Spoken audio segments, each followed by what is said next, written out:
ज्या महाराष्ट्रात शाहू महाराजांनी लोकांसाठी तलाव धरणं बांधली, महात्मा ज्योतिबा फुलेंनी सिंचनाचे धडे दिले, पुण्यश्लोक अहिल्यादेवींनी अवघ्या मुलुखात विहिरी बारवघाट बांधून प्रजेची काळजी घेतली, अहो डॉक्टर बाबासाहेब आंबेडकरांनी तर चौदार तळ्यावर सत्याग्रह करून दलित बंधू भगिनींची पिढ्यानपिढ्यापासूनची तहान भागवली। या महापुरुषांच्या कार्याचा आणि शिवछत्रपतींच्या विचारांचा वारसा घेऊन 7 वर्षापूर्वी एक तरुण कर्जत जामखेडमध्ये आला। त्यानं इथली परिस्थिती बघितली आणि लोकांची ताण भागवण्यासाठी तो जोमानी कामाला लागला। त्याच्याकडे कुठलंच पद नसताना, सत्ता नसताना त्यानं इथं काम सुरू केलं आणि स्वखर्चातून पाण्याचे टँकर सुरू करून तहानलेल्या कर्जत जामखेडकरांना पाणी देण्याचं काम केलं। पाणी देताना कोणताही भेदभाव त्याने कधीच केला नाही। तहानलेल्या प्रत्येकाला त्यानं पाणी दिलं। त्यामुळे 2018-19च्या दुष्काळातही लोकांना दुष्काळाचे चटके जाणवले नाहीत। हे काम ज्यांनी केलं त्याचं नाव आहे रोहित पवार। हा तोच रोहित पवार जो आज कर्जत जामखेडकरांचा लाडका आमदार आहे।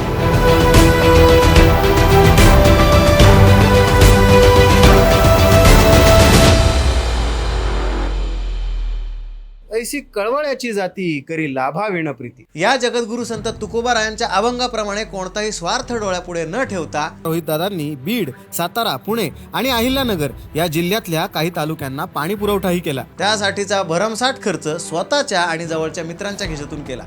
8 दिवस झालं बंद असल्यामुळं आम्हाला पाण्याची टंचाई झाली होती। दादा धन्यवाद पाणी दिल्याबद्दल सणासुदीचं। रोहित दादांनी पाणी दिलंय, त्याच्यावर आम्हाला म्हणजे उन्हाळा आठवून दिला नाही त्यांनी।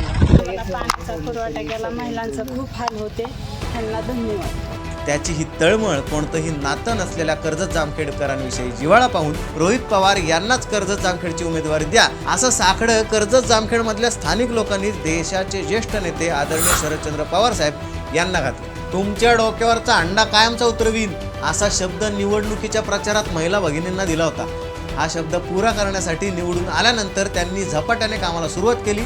त्यासाठी कर्जतमधल्या 114 तर जामखेडमधल्या 77 गावांचा योग्य प्रकारे सर्वे केला। गावातील वाडी वस्तीलाही नळाने पाणी पुरवठा करता यावा यासाठी जल जीवन मिशन योजनेच्या अंतर्गत रोहितदादा यांनी तब्बल 300 कोटींपेक्षा अधिक निधी महाविकास आघाडी सरकारच्या काळात मंजूर करून आणला। या निधीमधून टाक्या बांधणं, पाईपलाईन करणं, घरापर्यंत पाण्याच्या लाईन टाकणं, विहिरी खोदणं आदी पाणी पुरवठा योजनेची कामं करण्यात आली। मित्रांनो, आणि आता ज्या गावांमध्ये लोकांसाठी नळातून पाणी येणं हे फक्त एक स्वप्नच होतं, त्या गावातल्या आणि वाड्या वस्त्यांवरील लोकांच्या घरापर्यंत नळाने थेट पाणी पुरवठा होणार आहे। आणि यापैकी बरीच कामं पूर्ण झाली असून उर्वरित कामं पूर्णत्वाच्या मार्गावर आहेत। मंडळी, रोहितदादांनी जल जीवन मिशन आणि महाराष्ट्र जीवन प्राधिकरणामार्फत कर्जत जामखेड मतदारसंघातल्या 100% म्हणजे 191 गावांमध्ये नळ पाणी पुरवठा योजना राबवली। प्रादेशिक पाणी पुरवठा योजना यशस्वी होण्याचं प्रमाण कमी असल्यामुळे रोहितदादांना पक्क ठाऊक होतं। त्यामुळं त्यांनी 16 गावांना मिळून कर्जतमध्ये 3 तर जामखेडमध्ये 5 अशा केवळ 8 प्रादेशिक योजना राबवल्या।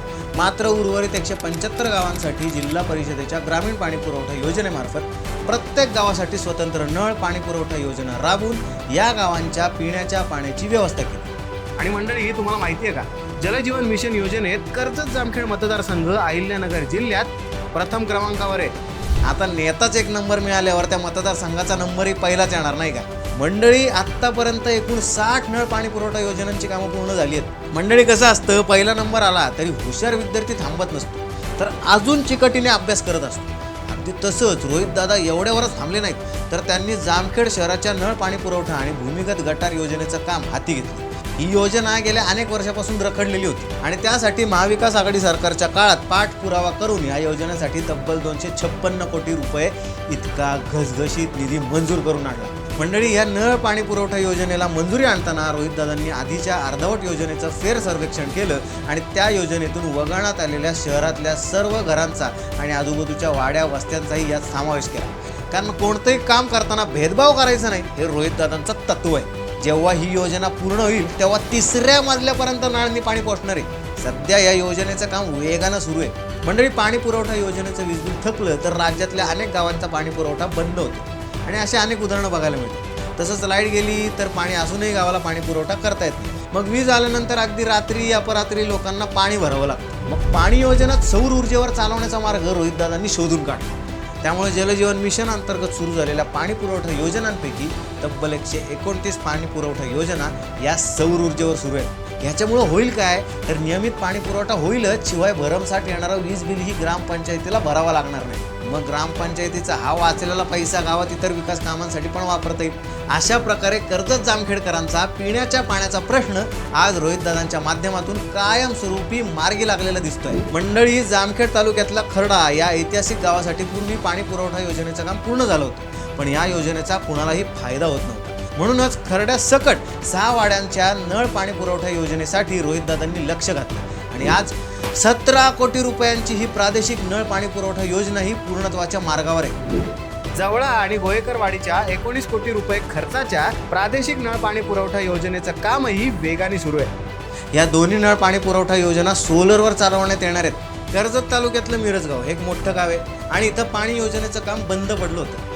मिरजगाव सोबतच वाड्या वस्त्यांना पाणी पुरवठा करता यावा यासाठी आमदार रोहित पवार यांनी या पाणी पुरवठा योजनेचं फेरसर्वेक्षण केलं आणि 8 कोटी रुपयांच्या या नळ पाणी पुरवठा योजनेसाठी वाढीव 22 कोटी रुपयांपर्यंत या निधीला मंजुरी आणली। शिवाय आधी झालेलं निकृष्ट दर्जाचं काम सुधारण्यासाठी सूचना दिल्या। आता या योजनेचं काम खूप वेगात सुरू आहे। मंडळी, रोहितदादांच्या माध्यमातून मतदारसंघात KGIDS, Sakal social foundation, Naam foundation, BJS, Magarpatta city, India foundation, Baramati agro, ADT या संस्था आणि लोकसहभागाच्या मदतीने 90 गावांमध्ये नद्यातील गाळ काढण्याचं काम झालं। मंडळी, याच्यासोबतच ओढा खोलीकरण, रुंदीकरण आदी शेकडो किलोमीटरची जलसंधारणाची कामं सुद्धा करण्यात आली आहेत आणि यातूनच 5 वर्षात मतदारसंघात 352 कोटी लिटर पाणी साठवण क्षमता निर्माण झाली आणि या सगळ्यामुळं शेतीच्या पाण्याचा आणि पाण्यापासून कायम वंचित असलेल्या गावांचा पाण्याचा प्रश्न सुटायला मदत झाली। आणि मग आता हे पाणी आल्यानंतर आम्हाला आमच्या डोळ्याला पाणी आलं, पण आमच्या डोळ्याचं पाणी पुसून आमच्या बंदराला पाणी सोडलं त्यांनी, म्हणून आम्ही दादाचे आभार मानतो। कर्जत जामखेड मतदारसंघातल्या शेतीच्या पाण्याचा प्रश्न सोडवण्यासाठी कुकडीच्या पाण्याचा फेर नियोजन करण्यात येते। शिवाय नदीजोड प्रकल्पात कर्जत जामखेड मतदारसंघाचा समावेश करण्याचा प्रयत्न सुद्धा आमदार रोहितदादा पवार करतात। नवीन बंधाऱ्यांची उभारणी, कोल्हापुरी बंधाऱ्याचं लातूर टाईप बॅरेजमध्ये रूपांतर, जुन्या बंधाऱ्याची दुरुस्ती या माध्यमातून जलसंधारणाची अनेक कामं केली जातात। गावात किंवा वाडी वस्तीवर पाणी पुरवठा योजना राबवण्यासाठी रोहितदादांनी पदाधिकाऱ्यांसोबत स्वतः उपस्थित राहून सर्वे करून ते प्रस्ताव मंजुरीसाठी पाठवले। कसं होतं, दर्जेदार काम झालं नाही ना तर शासनाचा पैसा वाया जातो, म्हणून रोहितदादा अधिकारी आणि मंत्री महोदयांपर्यंत पाठपुरावा करून काम चांगल्या क्वालिटीचंच होण्यासाठी प्रयत्न करत असतात। त्यासाठी अचानक भेट देऊन पाहणी करतात किंवा त्यांच्या यंत्रणेमार्फत पदाधिकारी व कार्यकर्त्यांच्या माध्यमातून लक्ष ठेवत असतात। त्यामुळे यांचं काम कसं एकदम क्वालिटी वाज होतं। मंडळी, यंदा संपूर्ण राज्याला दुष्काळाचे चटके सहन करावे लागले।